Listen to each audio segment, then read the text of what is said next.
नमस्कार, प्रांजल ज्ञान गंगा में आप सभी का स्वागत है। कल हमने कथा में सनत सुजात जी के आगमन की कथा को पढ़ा था। आज हम धृतराष्ट्र के प्रश्नों के उत्तर की कथा को पढ़ेंगे, जो कि इस अध्याय का दूसरा अध्याय है। वैशंपायन जी कहते हैं, तदंतर बुद्धिमान एवं महामना राजा धृतराष्ट्र ने विदुर के कहे हुए उस वचन का अनुमोदन करके अपनी बुद्धि को परमात्मा के विषय में लगाने के लिए एकांत में सनत सुजात मुनि से प्रश्न किया। धृतराष्ट्र बोले, सनत सुजात जी, मैं यह सुना करता हूँ कि मृत्यु है ही नहीं, ऐसा आपका सिद्धांत है। साथ ही यह भी सुना है कि देवता और असुरों ने मृत्यु से बचने के लिए ब्रह्मचर्य का पालन किया है। इन दोनों में कौन सी बात ठीक है?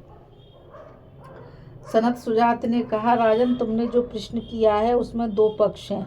मृत्यु है और वह कर्म से दूर होती है, एक पक्ष, और मृत्यु है ही नहीं, यह है दूसरा पक्ष। परंतु वास्तव में यह बात जैसी है वह मैं तुम्हें बताता हूँ, ध्यान से सुनो और मेरे कथन में संदेह न करना। क्षत्रिय इस प्रश्न के उक्त दोनों ही पहलुओं को सत्य समझो। कुछ विद्वानों ने मोहवश इस मृत्यु की सत्ता स्वीकार की है, किंतु मेरा कहना तो है कि प्रमाद ही मृत्यु है और अप्रमाद अमृत है। प्रमाद के कारण ही आसुरी संपत्ति वाले मनुष्य मृत्यु से पराजित हुए और अप्रमाद से ही देवी संपत्ति वाले महात्मा पुरुष ब्रह्म स्वरूप हो जाते हैं। यह निश्चय है कि मृत्यु व्याघ्र के समान प्राणियों का भक्षण नहीं करती, क्योंकि उसका कोई रूप देखने में नहीं आता। कुछ लोग मेरे बताए हुए प्रमाद से भिन्न यम को मृत्यु कहते हैं और हृदय से दृढ़ता पूर्वक पालन किए हुए ब्रह्मचर्य को ही अमृत मानते हैं। यम देवता पितृलोक में राज्य शासन करते हैं। वे पुण्य कर्म करने वालों के लिए सुखदायक और पापियों के लिए भयंकर हैं। इन यम की आज्ञा से ही क्रोध, प्रमाद और लोभ रूपी मृत्यु मनुष्यों के विनाश में प्रवृत्त होती है। अहंकार के वशीभूत होकर विपरीत मार्ग पर चलता हुआ कोई भी मनुष्य आत्मा का साक्षात्कार नहीं कर पाता। मनुष्य मोहवश जन्म मरण के चक्कर में पड़ते हैं। मरने के बाद उनके मन, इंद्रिय और प्राण भी साथ जाते हैं। शरीर से प्राण रूपी इंद्रियों का वियोग होने के कारण मृत्यु मरण संज्ञा को प्राप्त होती है। प्रारब्ध कर्म का उदय होने पर कर्म के फल में आसक्ति रखने वाले लोग स्वर्ग आदि लोकों का अनुगमन करते हैं, इसलिए वे मृत्यु को पार नहीं कर पाते। देहाभिमानी परमात्म साक्षात्कार के उपाय को न जानने के कारण भोग की वासना से सब प्रकार जो विषयों की ओर झुकाव है वह अवश्य ही इंद्रियों को महान मोह में डालने वाला है, और इन झूठे विषयों में राग रखने वाले मनुष्य की उनकी ओर प्रवृत्ति होनी स्वाभाविक है। मिथ्या भोगों में आसक्ति होने से जिसके अंतकरण की ज्ञान शक्ति नष्ट हो गई है, वह सब और विषयों का ही चिंतन करता हुआ मन ही मन उनका आस्वादन करता है। पहले तो विषयों का चिंतन ही लोगों को मारे डालता है, इसके बाद वह काम और क्रोध को साथ लेकर पुनः जल्दी ही प्रहार करता है। इस प्रकार ये विषय चिंतन, काम और क्रोध ही विवेकहीन मनुष्य को मृत्यु के निकट पहुंचाते हैं। परंतु जो स्थिर बुद्धि वाले पुरुष हैं वे धैर्य से मृत्यु के पार हो जाते हैं। अतः जो मृत्यु को जीतने की इच्छा रखता है उसे चाहिए कि विषयों के स्वरूप का विचार करके उन्हें तुच्छ मानकर कुछ भी न गिनते हुए उनकी कामनाओं को उत्पन्न होते ही नष्ट कर डाले। इस प्रकार जो विद्वान विषयों की इच्छा को मिटा देता है उसको साधारण प्राणियों की भांति मृत्यु नहीं मारती, अर्थात वह जन्म मरण से मुक्त हो जाता है। कामनाओं के पीछे चलने वाला मनुष्य कामनाओं के साथ ही नष्ट हो जाता है और कामनाओं का त्याग कर देने पर जो कुछ भी दुख रूप रजोगुण है उस सबको वह नष्ट कर देता है। यह काम ही समस्त प्राणियों के लिए मोहक होने के कारण तमोगुण और अज्ञान रूप है तथा नरक के समान दुखदायी देखा जाता है। जैसे मतवाले पुरुष चलते चलते गड्ढे की ओर दौड़ पड़ते हैं, वैसे ही कामी पुरुष भोगों में सुख मानकर उनकी ओर दौड़ते हैं। जिसके चित्त की वृत्तियां कामनाओं से मोहित नहीं हुई हैं, उस ज्ञानी पुरुष का इस लोक में तिनकों के बनाए हुए व्याघ्र के समान मृत्यु क्या बिगाड़ सकती है। इसलिए राजन, इस काम की आयु सत्ता नष्ट करने की इच्छा से दूसरे किसी भी विषय भोग को कुछ भी न गिनकर उसका चिंतन त्याग देना चाहिए। राजन, यह जो तुम्हारे शरीर के भीतर अंतर आत्मा है, मोह के वशीभूत होकर यही क्रोध, लोभ और मृत्यु रूप हो जाता है। इस प्रकार मोह से होने वाले मृत्यु को जानकर जो ज्ञान निष्ठ हो जाता है, वह इस लोक में मृत्यु से कभी नहीं डरता। उसके सामने आकर मृत्यु उसी प्रकार नष्ट हो जाती है जैसे मनुष्य के अधिकार में आया हुआ मरणाधर्मा मनुष्य। धृतराष्ट्र बोले, द्विज जातियों के लिए यज्ञों द्वारा जिन पवित्रतम, सनातन एवं श्रेष्ठ लोकों की प्राप्ति बताई गई है,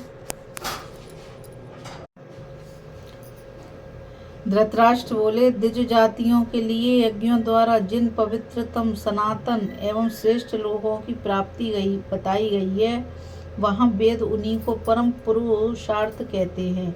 इस बात को जानने वाला विद्वान उत्तम कर्मों का ही आश्रय क्यों न ले।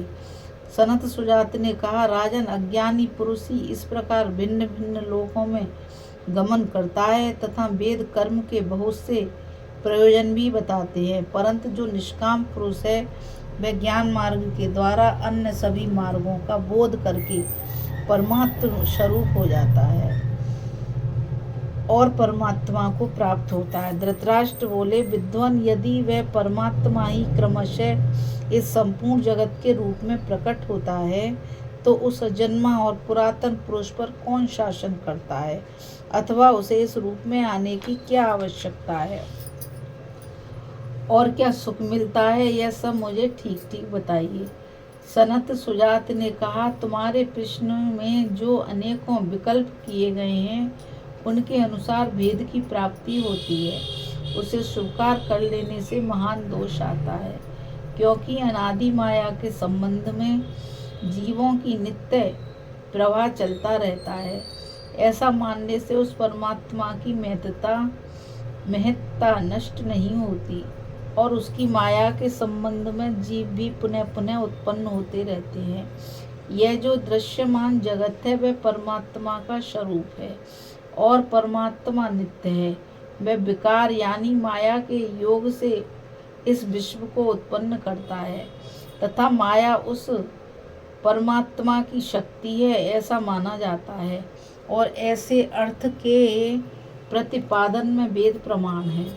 धृतराष्ट्र बोले, इस जगत में कुछ लोग ऐसे हैं जो धर्म का आचरण नहीं करते तथा कुछ लोग उसका आचरण करते हैं। अतः मैं पूछता हूँ कि धर्म पाप के द्वारा नष्ट होता है या धर्म ही पाप को नष्ट कर देता है। सनत सुजात ने कहा, राजन, धर्म और पाप दोनों के दो प्रकार के फल होते हैं और उन दोनों का ही उपभोग करना पड़ता है। परमात्मा में स्थित होने पर विद्वान पुरुष उस नित्य वस्तु के द्वारा, उस वस्तु के ज्ञान द्वारा अपने पूर्वकृत पाप और पुण्य दोनों का सदा के लिए नाश कर देता है। यदि ऐसी स्थिति नहीं हुई तो देहाभिमानी मनुष्य कभी पुण्य फल को प्राप्त करता है और कभी क्रमशः प्राप्त हुए पूर्वोपार्जित पाप के फल का अनुभव करता है। इस प्रकार पुण्य और पाप के जो स्वर्ग नरक रूप दो अस्थिर फल हैं, उनका भोग करके वह इस जगत में जन्म ले पुनः तदनुसार कर्मों में लग जाता है। किंतु कर्मों के तत्व को जानने वाला निष्काम पुरुष धर्म रूप कर्म के द्वारा अपने पूर्व पाप का यहाँ ही नाश कर देता है। इस प्रकार धर्म ही अत्यंत बलवान है, इसलिए धर्माचरण करने वालों को समयानुसार अवश्य सिद्धि प्राप्त होती है। धृतराष्ट्र बोले, विद्वान पुण्य कर्म करने वाले द्विजातियों को अपने अपने धर्म के फलस्वरूप जिन सनातन लोगों की प्राप्ति बताई गई है उनका क्रम बतलाइए, तथा उससे भिन्न जो अत्यंत उत्कृष्ट मोक्ष सुख है उसका भी निरूपण कीजिए। अब मैं सकाम कर्म की बात नहीं जानना चाहता। सनत सुजात ने कहा, जैसे बलवान पहलवानों में अपना बल बढ़ाने के निमित्त एक दूसरे से लांग डांट रहती है, उसी प्रकार जो निष्काम भाव से यम नियम आदि के पालन में दूसरों से बढ़ने का प्रयास करते हैं, वे ब्राह्मण यहाँ से मरकर जाने के बाद ब्रह्मलोक में अपने तेज का प्रकाश फैलाते हैं। जिनकी वर्णाश्रम धर्म में स्पर्धा है उनके लिए यह ज्ञान का साधन है, किंतु ब्राह्मण यदि सकाम भाव से उसका अनुष्ठान करे तो मृत्यु के पश्चात यहाँ से देवताओं के निवास स्थान स्वर्ग में जाते हैं। ब्राह्मण के सम्यक आचार की वेदता पुरुष प्रशंसा करते हैं, किंतु अपने में वर्णाश्रम का अभिमान रखने के कारण जो बहुर्मुखी हैं उसे अधिक महत्व नहीं देना चाहिए। जो निष्काम भाव से श्रोत धर्म का पालन करने से अंतर्मुख हो गया है, ऐसे पुरुष को श्रेष्ठ समझना चाहिए। जैसे वर्षा ऋतु में तृण घास आदि की बहुतायत होती है, उसी प्रकार जहाँ ब्रह्मवेत्ता सन्यासी के योग अन्न पान आदि की अधिकता मालूम पड़े, उसी देश में रहकर जीवन निर्वाह करें। भूख प्यास से अपने को कष्ट ना पहुँचा मैं, किंतु जहाँ अपना महात्म्य प्रकाशित न करने पर भय और अमंगल प्राप्त होता हो, वहाँ रहकर भी जो अपनी विशेषता प्रकट नहीं करता वही श्रेष्ठ पुरुष है, दूसरा नहीं। जो किसी को आत्म प्रशंसा करते देख जलता नहीं तथा ब्राह्मण के धन का अपहरण करके उपभोग नहीं करता, उसके अन्न को स्वीकार करने में सत्पुरुषों की सम्मति है। जैसे कुत्ता अपना वमन किया हुआ भी खा लेता है, उसी प्रकार जो अपने पराक्रम या पांडित्य का प्रदर्शन करके जीविका चलाते हैं, वे सन्यासी वमन भोजन करने वाले हैं और इससे उनकी सदा ही अवनति होती है। जो कुटुंबी जनों के बीच में रहकर भी अपनी साधना को उनसे सदा गुप्त रखने का प्रयत्न करता है, ऐसे ब्राह्मण को ही विद्वान पुरुष ब्राह्मण मानते हैं। इसलिए उपर्युक्त रूप से जीवन बिताने वाले क्षत्रिय को भी ब्रह्म का प्रकाश प्राप्त होता है, वह भी अपने ब्रह्म भाव को देखता है। इस प्रकार जो भेद शून्य चिन्ह रहित अविचल शुद्ध एवं सब प्रकार के देत से रहित आत्मा है, उसके स्वरूप को जानने वाला कौन ब्रह्मवेत्ता पुरुष उसका सहन अधपतन करना चाहेगा। जो उक्त प्रकार से वर्तमान आत्मा को उसके विपरीत रूप से समझता है, आत्मा का अपहरण करने वाले उस चोर से कौन सा पाप नहीं किया है।